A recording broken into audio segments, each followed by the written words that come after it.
Halo, assalamualaikum. Nah, ini Pak Dongko. Pak Dongko itu bahasa Hongkong ya. Pak itu artinya putih, dong itu artinya gula, dan ko itu artinya kue-kue yang berbahan tepung yang disetim-setim itu namanya ko. Pak Dongko.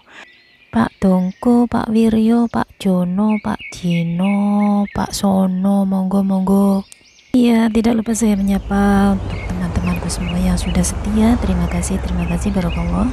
Dan yang baru menemukan channelnya Mbok, saya ucapkan selamat datang, selamat bergabung, selamat berteman. Yuk kita ikuti videonya cara membuat Pak Dongko. Langkah awal ini ada ubi ya. Kalau merebus ubi, airnya jangan dibuang. Kita gunakan untuk bikin kue, bikin apa gitu ya. Ubinya bisa untuk bikin kue resep yang lain dan airnya untuk resep yang lain juga. Oke, kita rebus ubi dan gula juga air jadi satu ya. Kita rebus sampai mendidih.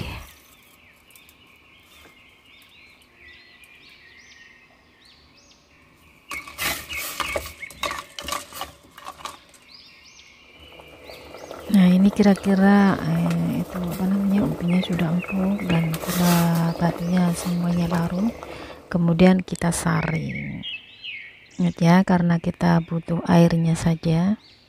Kita butuh 400 ml ya. Kemudian langsung kita ke bahan-bahan kuenya ya, cuma tepung beras sama santan bubuk, minyak, dan vanili secukupnya. Mudah banget ya, gampang banget.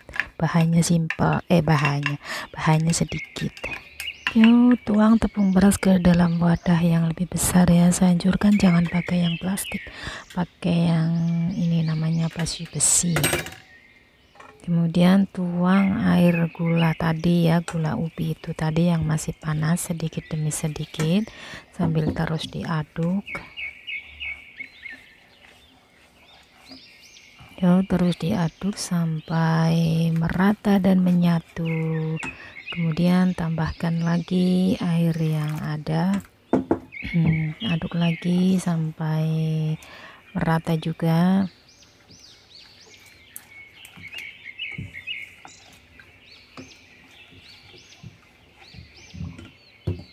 Nah, tuang sisa air ya, sisa air semuanya sudah tertuang semua ya. 400 ml dari 200 tepung beras.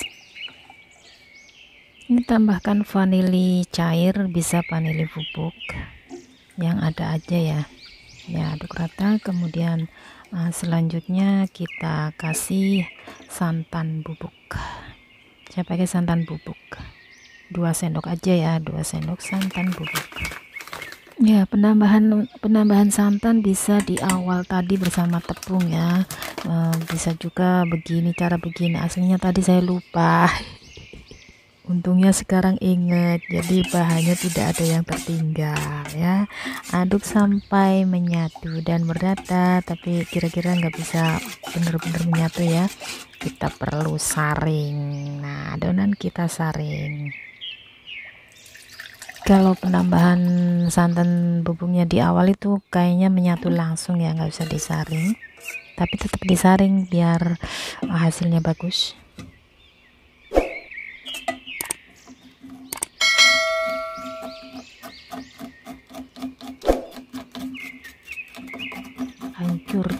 Hancurkan semua yang bergerindil.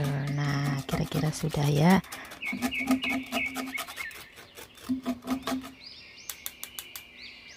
Jadi penuh ya, jadi 500 cc. Oke, kita pindah lagi ke wadah yang lebih besar lagi. Nah, kita akan menuju proses selanjutnya ya. Panaskan air secukupnya pakai wajan ya, kemudian adonan kita setim di atas air. Nah, begini caranya ya. Seperti kita nyetim coklat batangan itu ya.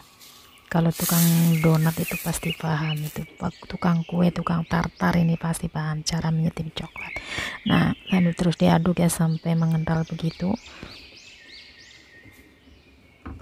Oke, kira-kira cukup. Kita angkat dan Kita aduk lagi ya. Jadi adonan begini setengah matang, kental setengah matang ya. Nah, untuk menghasilkan adonan yang bagus kita saring lagi supaya tidak bergerindil ya. Tadi ada gerindilan gitu ya, kita saring.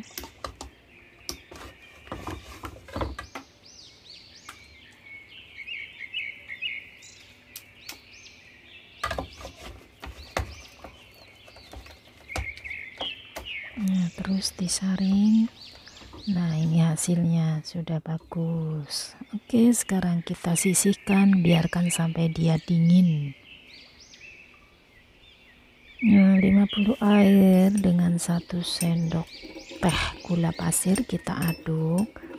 Kemudian tambahkan 1 sendok teh, 1 sendok makan ragi instan, Vermifan atau apa aja lah sejenisnya, ragi instan bibir roti ya. Kemudian ditutup, biarkan 7 menit atau sampai berbusa. Ini udah berbusa ya, berarti apa namanya, raginya itu masih aktif.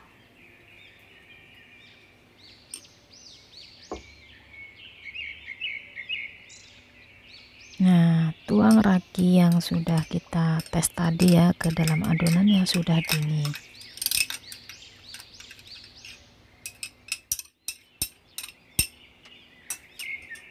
Nah, kemudian aduk sampai benar-benar merata ya.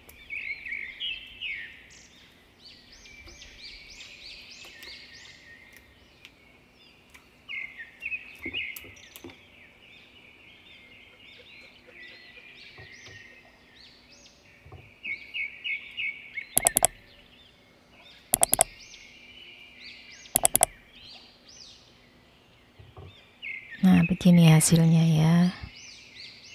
Setelah itu kita tutup adonan, kita tutup dengan plastik untuk namanya apa ya, mengistirahatkan adonan supaya adonannya mengembang ya. Kira-kira sekitar 30 menit atau 1 jam.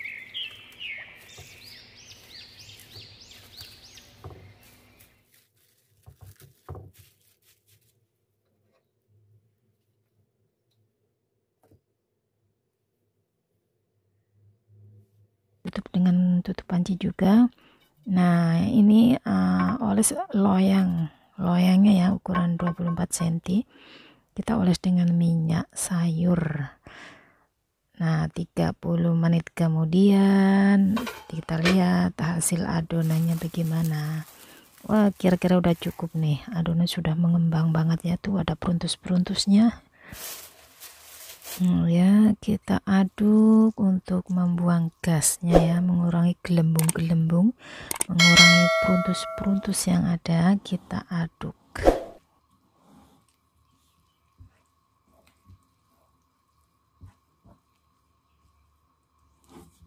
Nah, sudah itu ya, sudah halus kembali. Kemudian kita tuang semua adonan ke dalam loyang yang sudah diolesi dengan minyak.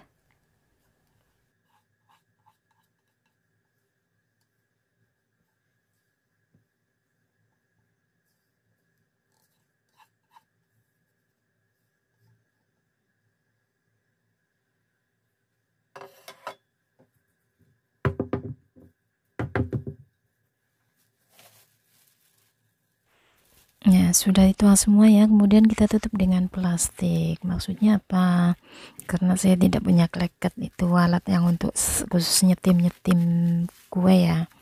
Maksudnya biar airnya tidak netes ke dalam kue saat kita menyetimnya.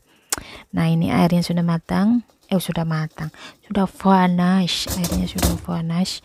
Kita masukkan loyang ke dalam panci, kemudian kita tutup ya, dikukus kira-kira 20 menit dengan api besar. Nah, ini dia hasilnya, Pak Tungkunya sudah matang. Nah, Pak Tungku, Pak Wiryo, Pak Jono, bapak-bapak, pokoknya mengkilat ini. Hasilnya cantik ya, mengkilat banget, empuk dan prul dan menul-menul. Warnanya ungunya menggoda, rasanya manis, wangi, dan gurih.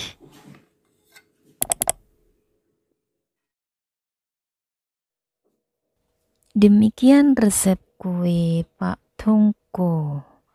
Nah, silakan dicoba resepnya ya. Dan terima kasih sudah menonton videonya. Jangan lupa like, komen, lonceng, ding dong, dan share-nya ya. Komen itu gunanya untuk meninggalkan jejak ya. Jadi saya tahu siapa-siapa yang mampir di channel saya. Oke, jumpa lagi di video berikutnya. Assalamualaikum.